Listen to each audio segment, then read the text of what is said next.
Hi, happy Easter. I thought I would do it a little differently today since I'm already down and go ahead and start a couple minutes early rather than my usual couple minutes late. You're welcome. This is my favorite time of week. Hopefully, it's your favorite time too, where I get to sit down and answer all the questions that are tearing up your hearts, minds, and rear ends, or whatever body part is bothering you right now. But before I get into the weekly wins and then break down the questions, I wanted to talk a little bit about burnout because this year has been a decade long and there is no Tiger King to come save us. When I look back at this time last year and what I was feeling a year ago, we had pulled together quarantine. We still, as a company, we still had probably double the clients that we have right now and a third more staff. My husband was not traveling and we were settling into a really lovely routine together. And I was walking a lot at night. I was running more than I had in years and thinking, man, this isn't too bad. This isn't too bad. And I was fully distracted with trying to keep everyone else's spirits up and with creativity that has always sort of been brimming at the seams for me. As the year went on, that changed. And then I keep waiting. First, I thought, well, everything will get a little bit better after the presidential election. Just that will be out of the way. And then it's like, okay, well, when the new president comes in, then that collective drama will be over and we can move on. Okay, vaccine rollout. It just became everyone in Colorado now, where I am, qualifies for a vaccine over the age of 16. I thought I keep thinking this will be the thing that settles the mind and soul in a way that makes things feel better. And that moment hasn't really been coming. I look to the end of the year and I do, I'm not trying to say like everything is hopeless, but I want you to feel seen and heard because this is happening on such a wide scale that even the New York Times, and I just pasted the link to New York Times article. If it did not pop up in the Facebook groups, let me know. That's annoying. But it's called We've All Hit a Wall. And I find that to be remarkably true. As a person who lives with ADHD, there's a little part of my brain that controls executive function, and mine doesn't work as well as everyone else's, and I take medication for it, and that kind of keeps me on track. It feels like at this point, due to the constant burnout, to the constant stress levels, and to that everyone asking the same question, I'm asking myself, and that is, when will this feel a little less? It's starting to take a toll on the executive functions of everyone around me. The people who I normally rely on to do things or get things done, not at fitness protection specifically, but other people in smaller, lower stakes areas of my life, they don't know what day it is.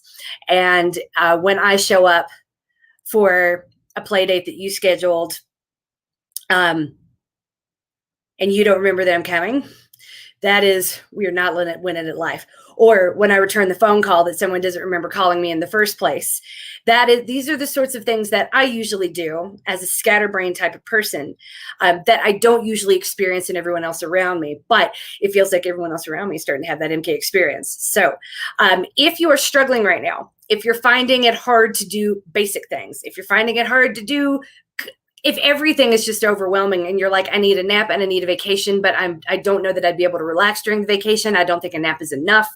I just want you to feel seen and heard, and that is valid. Having gotten my first dose of the vaccine last week, I was ready to go. I was like, okay, great. We're going to do this. I had an off week testifying, and then I'm going to come back and we're going to just finish up that last week slow burn. And then boom, it was like getting kicked in the face. By Sunday night, I couldn't breathe. By Sunday morning, I couldn't get out of bed. By Monday morning, I couldn't get out of bed, and I stayed there until Friday. Everyone I know is saying, MK, what happened to you is much more likely to be a result of the stress load that you've been carrying than the vaccine itself. No one gets that sick from the first dose. So it's got to be that, because no one else in my household has it. So it's either the stress or it's the vaccine. I don't know, and it doesn't really matter. But my plan to get back what I thought off track, going to get back on track, was totally derailed. and through no fault of my own. So if that's where you are and you feel like you're getting derailed by no fault of your own, if you feel like it is really hard to find the motivation to do damn near anything, I want you to know exactly how valid that is. And that does not point to a problem that's with you. It points to the bigger picture of what's going on right now. You are not alone. There are no easy answers. There's certainly no easy solutions. For me, I know that this past week had been particularly overwhelming due to some local things that are happening with the school system in Denver, and some allegations of rape against the head of the school board. And it's kind of a big deal. It's had all the parents on edge. And because this is a person we all knew and trusted and didn't see that coming. So with all the chatter and the backlash around that, it's been a lot to handle and kind of triggering. So it was a great week for me to be in bed and not having to move, where I can just sit there and do nothing but take care of myself. I watched The People versus O.J. Simpson twice all the way through. I watched Ted Lasso 3 times all the way through. That probably makes the 11th time I've watched that entire series all the way through. I don't get tired of it because it's just so nice. And then we watched Princess Diaries today with my kids, and then we're going to watch 27 Dresses after I finish this tonight, because we're just like, we just need good. We need light. We need happy. And I don't feel guilty about it, because usually, I mean, not my husband. My husband is like, I am watching garbage movies that you will hate. And I love him for it. But there's so many nights or so many times when people who run in our circles feel really guilty. Like, we're grown-ups. We're supposed to watch the news and read the paper and magazines and do boring things in our spare time. And I don't really feel like doing any of that. I don't feel like cleaning the house. It's just going to get dirty again. I don't feel like doing laundry. There's so many things I can barely get motivated to do that in a normal year would look, sound, and feel a whole lot like depression, which is not to say that we're not here now, but this has been going on for so long for so many of us. And without a Tiger King to come and totally distract us with insane memes and unbelievable watchability. Y'all, I tried to watch Tiger King while I was in bed last week. That's how bad of a mood I was in, and that's how sick I was. I was like, I can't get into this. People versus O.J. Simpson, Law and Order. Something with that flatline sound and motion. It's about all I can handle. So if that's where you are, again, I just wanted you to feel seen and heard. There's nothing wrong with you. There's something wrong with this moment. And I'm proud of you for living through it, no matter how you've chosen to do so. I know I look in the mirror and I don't recognize myself. I'm going to the doctor tomorrow, and I've already practiced the speech of like, please don't weigh me. I don't want to know. It doesn't matter. And I'm hopeful that I can at least go for a walk, because that it took a lot out of me last week. I'm hoping to at least go for a walk tomorrow, and if that goes well, maybe a jog, maybe a short bike, and I'm hopeful that I can come back and demonstrate some strength without making a total fool of myself. Wherever you are, whatever you're doing, however you're doing it, I want you to know you're doing a great job. And I have nothing more inspirational or uplifting to say than that, other than like, it's not just you, it is me too. And I've seen some of that in the Facebook groups too. So I wanted to address it. We have all hit a wall. If you can, I put the link here. I'll come back and put it in the Facebook groups again. Confronting late stage pandemic burnout with everything from edibles to Exodus, because we are at a point where herd immunity is going to happen, and hopefully we're going to have a podcast out to you really soon. I talked with Dr. Dietz, a doctor a doctor who runs with us, to talk about what is it going to look like when everyone by June or July, when we can go back to small group gatherings. What is the winter going to look like? What's the best case scenario? And saying like, we might still have another year of this. So if that's the case, whether you run or whether you don't, whether you train or whether you don't, I think is kind of secondary. Running for me has always been my self-care. And weeks like last week, when I'm too sick to even do that, it's really hard on my mental health.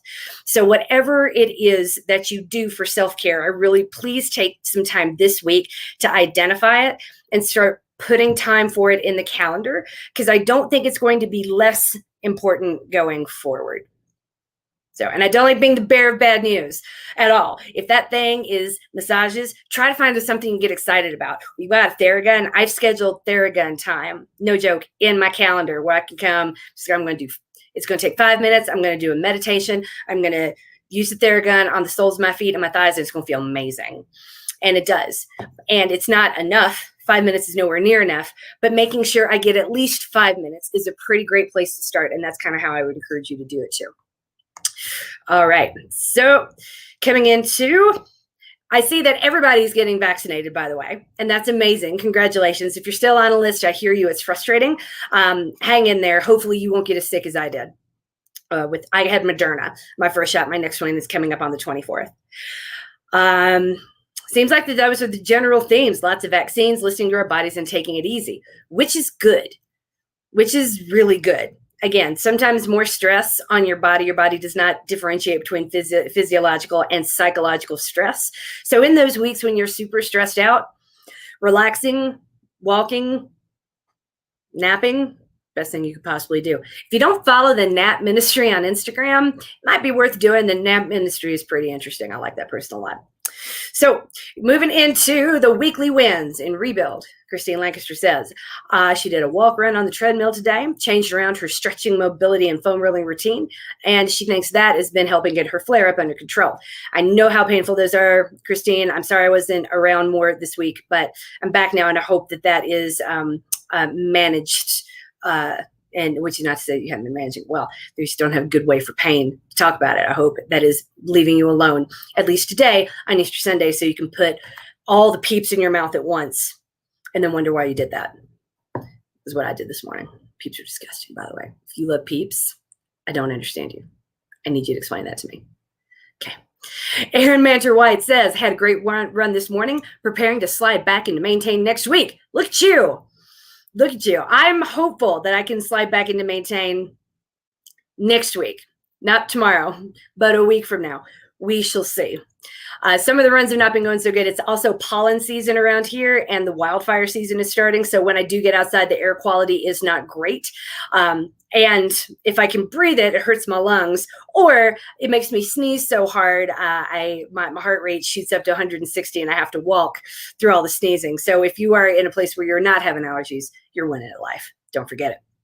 Amanda Blockinger Bailey says she ran a few miles in 7-degree weather tonight during her 9-year-old soccer practice.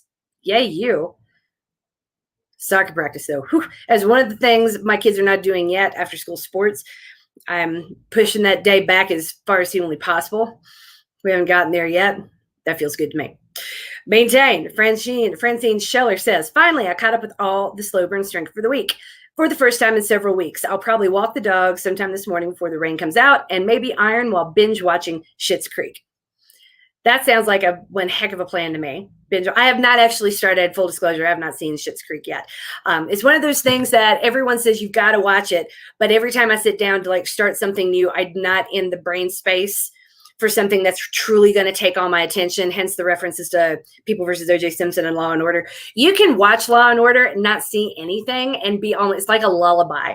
It's just all very soft and muted and low tones, and if you can figure out what's going on, even if you sleep through the first 15 minutes, anything that requires attention, it's been really hard for me to get into, which is another sign of that pandemic burnout that we're all having right now. I could not start. I tried to start Schitt's Creek and was like, oh, I might as well have been watching a movie with subtitles. I'm not in the mood to read right now. It feels really silly and shallow, but that's where I was at. So there you go. I'm hoping to, I will see Schitt's Creek sometime soon. Glad you liked it, Francine Scheller. Dan Felton rocked his run yesterday, so today he's having some wine that on the label simply reads red wine and then ordering Chinese food. That sounds like a successful recovery to me too, Dan. Well done. Trisha Thorne ran the longest she's run in a while, which she's happy about, even if it wasn't amazing. I'm going to relax a bit this afternoon, but nap before church later. Also, if you were not able to go to church lately because of everything that is going on, and church is not open yet, a lot of churches are not, Trish Thorne did drop the link to the Easter liturgy that she did this morning in the private Facebook group if you want to go grab that and watch it. I know I'm probably going to be doing that tomorrow. Amy Wilson had a long run that felt long. Legs were heavy and slow. I think I'll do that extra strength that she did the last week for physical therapy. That would do it. Because when your legs feel dead, that can come from the increase in strength, the increase in building the muscle mass, which literally takes more work to move. You might want to add some protein in as well, because while we build muscle, we need more protein to maintain that muscle and to utilize that muscle. So that's something too. And I know it's this thing that I never think of, because PT, it's like, that's not really strength, slow burn. Yeah, that's strength, but PT stuff, no, that'll kick your butt too. And Might want to up the protein just a little bit while all that good stuff settles in. She is hopeful that things are going well and that and will be able to run her marathon in 2 weeks. We are hopeful for that as well. I'm waiting with bated breath. I can't wait to see what happens there. Sorry, y'all. It is hot in here. It was 80 degrees today in Denver, and we do not have all of the fans out and all of the stuff ready for 80 degrees in this house yet, because it feels like 100 in here. I'm sweating hard. Whew. All right. Karina Haltieri had a nice long walk with the dogs, and she's feeling very good after going to her PT yesterday. He reassured her that she's going to be running again in a couple weeks and is using a lot of stretching and strengthening exercises to help her plantar fasciitis. He also did dry needling on that calf.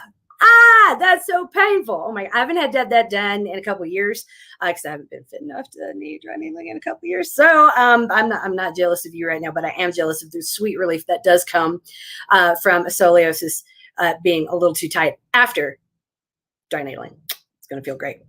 But she says her heels do feel so much better. So there is hope. Now moving on to the questions. We can start by, well, before I get into that too, I see a note here from Sarah Seberg saying, how about you could talk a little bit about the weather changing from one day to the next? It's spring, y'all. Spring. That is a hashtag. I used it for years. I stand by it. No one ever won in springtime but Hitler. Literally. Go back and look at the history of modern Europe, look at the history of war.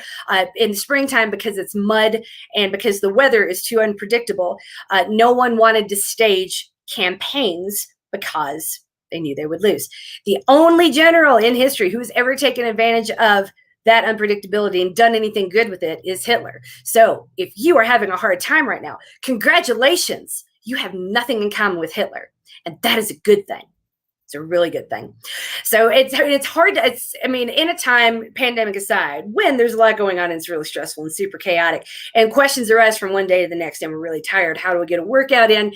And it's windy. I hate wind. Or it's raining. Or it's 60 degrees one day and then 30 and raining the next. Or like it is here, it's snowing and 32 one day and 80 the next. It's really maddening. It's really frustrating. And that's going to do a number on your allergies as well. And that's going to do a number on your body and your physiological reaction. Because your body's always fighting for homeostasis, which is like that flat line of flat and order, of law and order, of everything just kind of being right where it needs to be.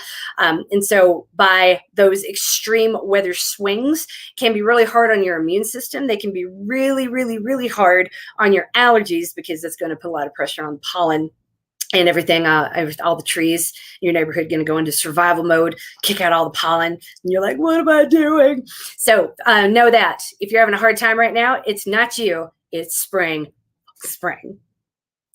Sorry for the late entry, ladies. Hope this makes the cut. Bless me, MK, for I have sinned. It has been 20 days since my last sub 140 run. So you got me on Strava, and with that new community, I'm seeing many old friends busting out sub 8s on 8 to 12 miles run in zone 2. And to be blunt, I'm wondering how the hell I'll ever get there. Looking at my history on 8 to 12 mile runs, I'm solidly in zone 3 at like 165. On this weekend's long run, I said, gosh darn it, not my actual phraseology, I'm going to do 140. I was happy to average out at 150 on the 2 hours and 8 minutes maintain run because I did 60-second pickups on the mile and was always sub 150 within a minute. Since I'm on your program and clearly sinning, do you think I'll have more success bringing down that heart rate if I'm more fastidious about the heart rate limit? For example, should I be going slower? Should I start stretching out those 45 minutes runs to 60? The 60s to 90 with the solid sub 140 warm-up and cool down. Thanks, let me know. I think there's a couple things going on here, Dan. I think one of it is, and I'm guessing this is Dan anyway. I think the first thing that's happening right now is that your body is still adjusting to humidity because where you are and where you were, it's two totally different levels of humidity. If you go back and look at your runs several months ago, or even the runs you had on the last business trip you had to take, and take a look, because Strava does log the weather. So the run that you did today was 30% humidity, and that's probably more normal for you, but not at 60 degrees. Colder and humid is a combination that New Yorkers are not really used to. It's one that I'm not really used to living here in Colorado. So that is going to take a toll while your body goes, wait, what do I need to do? What do I need to do?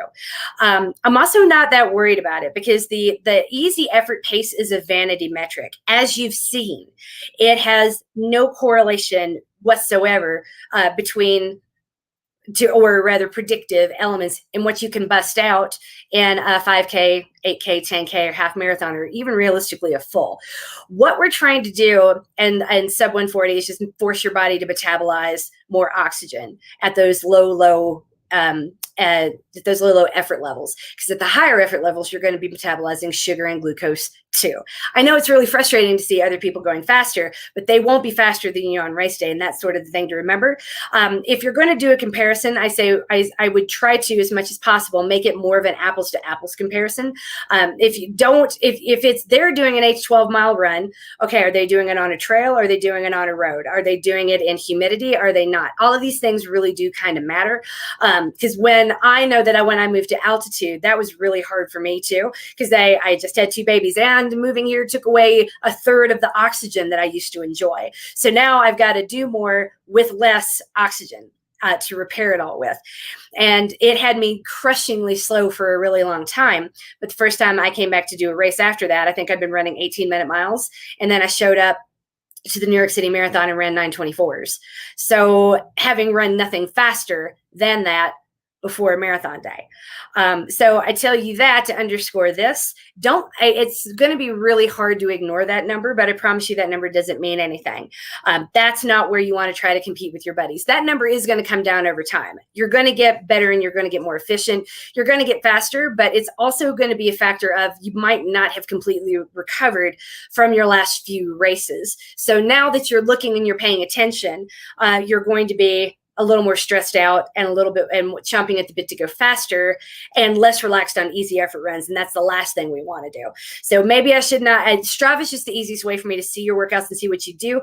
But if this is going to become a thing where you're looking at it, comparing it to other people and coming and doing effectively a bad analysis, let's try to limit that. I like Strava for a lot of reasons, but I don't do what you just did in Strava because I'm so hyper focused on my own lane and what I'm doing and sharing pictures. If I see there's some guy that owns a horse and he rides his horse around the park sometimes, and it's fascinating me because it's a Shetland fucking pony, and you don't see those in Denver, much less big dudes riding little bitty Shetland ponies in Denver. So part of the fun for me is going and trying to find him so I can get a picture with him to put back on Strava, because there are 5 or 6 of us that have talked about it and try to track this guy. So, and we're not Facebook friends, and I don't know them that well, so I don't want to be Facebook friends, but I can look through their Strava and see if they found Shetland Pony Dude.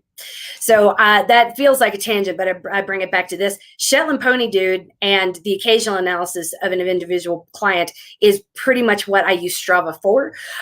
Please don't use it for comparison. It's not going to go anywhere good, because you've been kicking ass this year, serious ass, in a big way. You're going to get where they are. It's a factor of strength and that ability to metabolize oxygen at those low rates. You're doing all the right things. I'd say just give it a little more time. You've already come further than I think you expected to come in the first year that we were together working out as a team. Give it a little more time to see how much further you can go now that you're paying attention to the easy effort runs. This is the hard part, though. Ask everyone in this program. When I started coaching at Another Mother Runner, people had never been looking at their paces and correlating it really to effort the way that I dictated. So for a lot of people, it was a super scary thing. They were running 8s and then had to slow down to 12s. What is this going to mean? I can't run with my friends anymore. I'm too slow. They're all like, what are you doing? And it can become a spiral of fear that doesn't lead to anything better, because that's what fear tends to do. Fear keeps you doing the same thing rather than trying new things. So with that said, you're doing fantastic. And who gives a shit if you're ever running the same numbers they are? You're going to beat them all in races. All right, it's the first hot day down here, and this one requires a visual aid. Oh my God, you have to post this photo. You have to, Dan, this is amazing. Basically did a half marathon today. I have a pretty crazy ring of salt on my shirt. Is this a good thing or a bad thing? Everybody recognize the ring of salt? We've all been there, right? If you've been there, give Dan a holler and make him feel better. That's funny. Does this mean I have a safe amount of electrolytes or salt in me? I felt good on the run, just curious if it's indicative of a good, bad pre-fueling. Honestly, neither one. It's normal. It is for, I used to sweat salt a lot when I was super fit.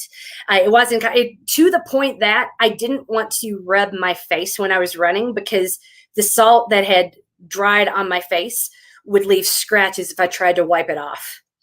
I would wait till I got to like a water station, rub my hands in it, and then try to like get the salt wet and wipe it off with the shirt sleeve. That used to be my life. I have not had a run. I've not been that fit or had a run that good in a really long time. When I see this on you, though, I don't worry about it. It's only a problem, again, if your skin is a little sensitive and you try to wipe the salt off and you leave a big old scratch. That's uncomfortable. But no, I'd say that rather than trying to read into it, do take this. You have been hydrating well. You got to have a lot of electrolytes in you. Your body has the right amount of salt. And if it's coming off and you don't feel bad and we're not having cramps, then I'd say you're in a pretty good place. So yeah, it's a great photo. This is very much a runner thing, but if you're not chafing or bleeding, because the other thing that tends to happen, if you've people who do their first ultra will talk about bleeding nipples.